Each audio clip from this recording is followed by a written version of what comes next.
Hey guys, welcome to the MS Excel tutorial. As part of today's string functions, I'll be covering find function. Find function is used to find the starting position of a particular substring in a string. It will give you the starting position in the form of a number. Find function is a case sensitive function. Now let me show you with the help of an example. I have this particular example string, say hello to my little friend. Now with the help of find function, I want to know what is the starting position of the little word here. What is the starting position of this particular word? So it starts in this particular string. What is the starting position of this particular word?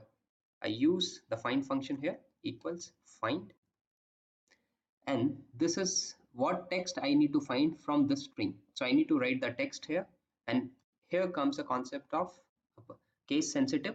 If you're searching for this particular text within this string, then you have to enter the case as is. You cannot write here this particular part in uppercase, or you cannot have a mixed case here. So in this case, I am searching for little word in this particular string.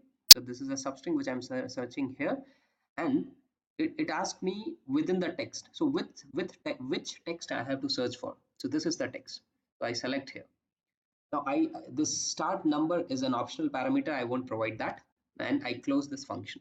Now what this function will return? It will return the starting position of this particular substring in the string. So let me press enter, and you see here as 17. Now you might recall from my previous tutorial on the mid function, where we need to find out the starting position of a particular substring.